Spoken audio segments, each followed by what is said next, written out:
So we are off and running, and again the whole episode comes and boils down to one player, Renato Sanches. Now, why am I bringing the same Renato Sanches update to you guys? Because the updates have been more than important on this one. So let's just talk about other players. Of course, people have shown love to the videos that I've made previously as well. So if you're new to this channel, consider subscribing if you're seeking daily Arsenal content.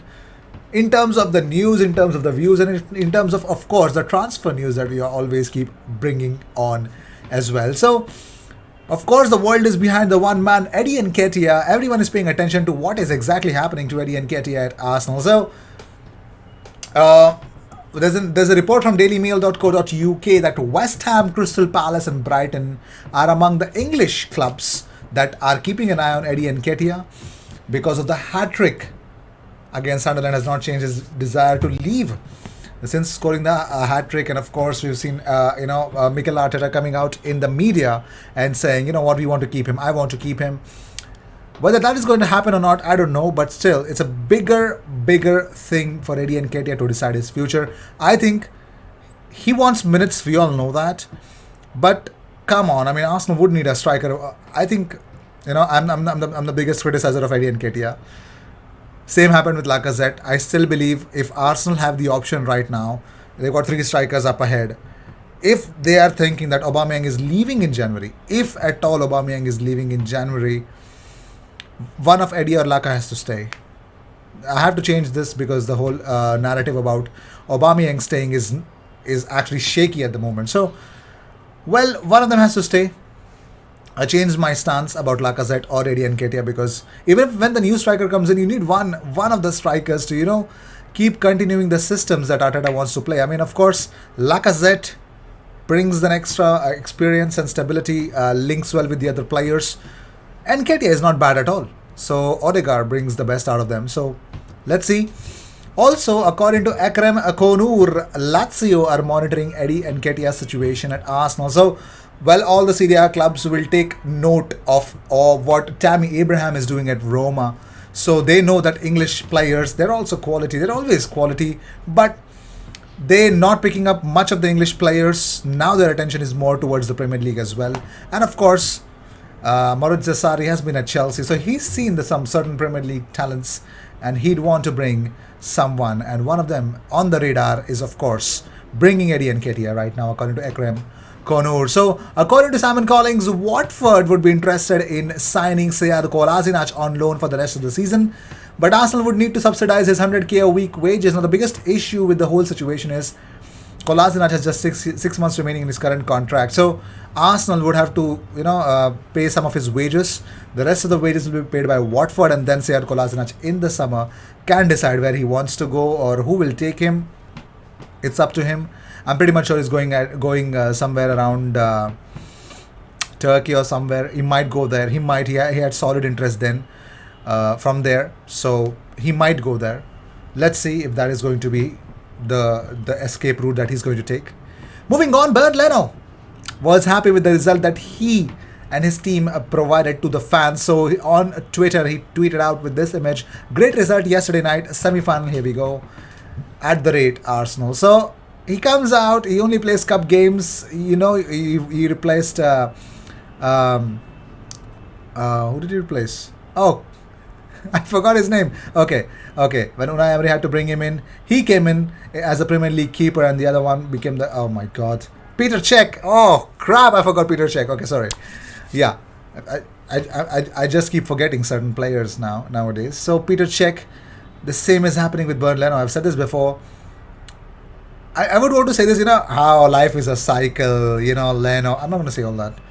It's all time. We are seeing what we can get from Ramsdale, and I think it's the right decision at the moment. So, but one thing I'd really like to say about Bernd Leno, excellent professional. Did not complain, did not whine. I don't know what he'll do after leaving Arsenal in the future. Is going to speak ill how Emi Martinez or not, that's his choice. But as of now, he's been super professional, and you got to respect that. I do respect that in every way, shape or form. Well, that's just fantastic. So moving on, Mikel Arteta on football, carrying on. Well, it's not being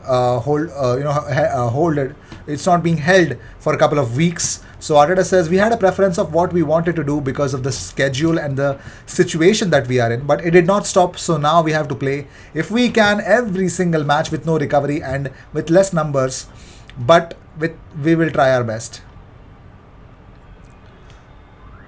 Moving on, so talking about the Haaland talent that it's been producing, Mikel Arteta says, I'm delighted, but that's down to all the work that's been done in the academy and the club over many years, and this is the fruit of that work. Now it's about finding the right moments to give opportunities and finding space in the squad to be able to do that. Now, of course, there are lots of holes in that Arsenal squad, but youngsters, if you're thinking of course, you're building everything on the youngsters, but if you're riding a luck on youngsters, then definitely there are more youngsters in that Haaland than you can see in any of the other academies out there.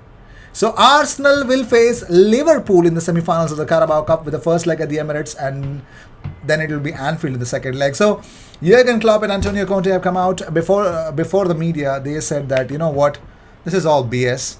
This is wrong in every way, shape or form. So we should be given the authority.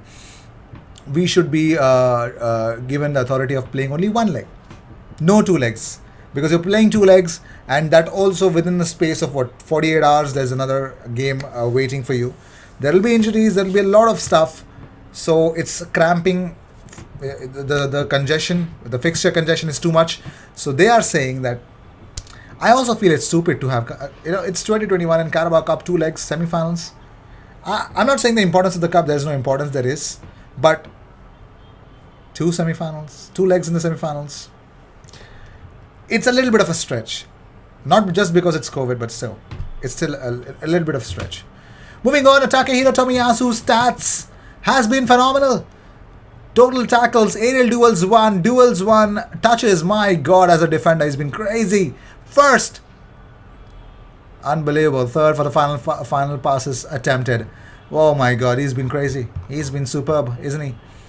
Moving on, so Pierre-Emerick Aubameyang is assessing his options ahead of the January transfer window, according to Chris Wheatley.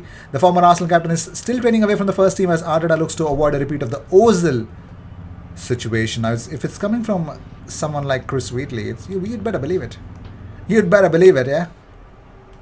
Moving on, here's an update. Now, there were certain reports, James Benge tweeted out, there were some reports flying around that Partey has joined up Ghana squad already for the AFCON. I'm told that's not true and he's in London. Clubs are to release players from December 27 onwards. Barring an injury or another setback, Partey is available to face Norwich on Boxing Day. Now, Benge says that Arsenal are in talks with Ghanaian Federation as to whether Partey could join up later, allowing him to be available for the game against Wolves on 28th of December. So, Boxing Day, Norwich game, just within a couple of days, we're facing Wolves again, who are not facing, they got their match cancelled, so they'll be well rested for the Arsenal game. So can Partey stay? That's the bigger question. I was always saying that the AFCON will be postponed or something like that, but looks like it's not. Arsenal and Chelsea have been handed transfer blows. Now Arsenal were really behind, bringing in Nasser Mazraoui from Ajax, who would be a free agent in the summer, and of course Serginho Dest, which Barcelona want to sell off so that they could get a good amount of money for him. Now here's the issue. Ajax and Barcelona are looking for a swap deal between Serginho Dest and Nasser Mazraoui. Yes, according to reports, it's not the way, because according to AS, Barcelona are keen to bring in the Moroccan right-back Mazraoui, who is out of contract in the summer, and a January deal could see Dest make an Ajax return as part of the transfer. That, my friend, is the biggest U-turn in the history of football in recent times. Anyway, so Arsenal are eyeing Coutinho loan deal. Now, according to Sport via 442, Arsenal are looking to bring Coutinho to the Emirates Stadium. It'll be a loan deal, but if I start believing every single transfer news that's coming my way, here's another one for you. Well, Tottenham are damn interested in bringing Coutinho to their stadium as well. So, how about that? Moving on, according to Sun, Mikel Arteta has no intention of letting Pierre-Emerick Aubameyang leave in January.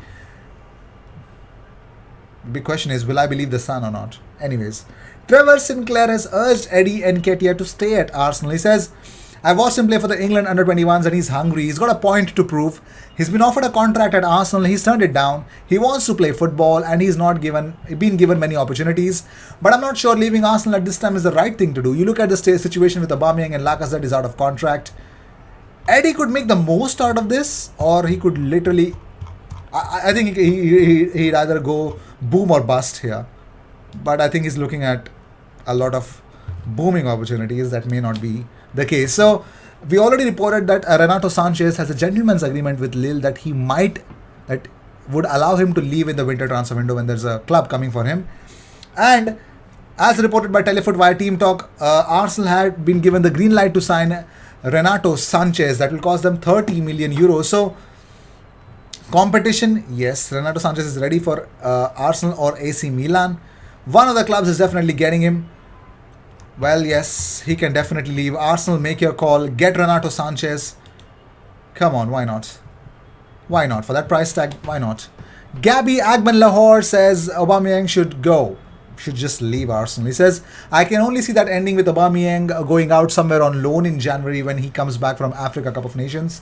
If he's on 350k a week, then somebody can pay 150k, 200 of that a week. Then he goes on loan in 6 months. That's the only thing I can say. I don't think anybody's going to buy him at the moment. I just see that's a done deal, sent out on loan. And Arsenal wonder kid Charlie Patino is being tracked by Barcelona. I hear Barcelona are paying Manchester City money to buy Ferran Torres. Big question is, who gave them the money? Who gave them the money? Unbelievable. So with this, I'd like to end this episode. Thank you so much for tuning in. I'll see you in the next one. Until then, cheers.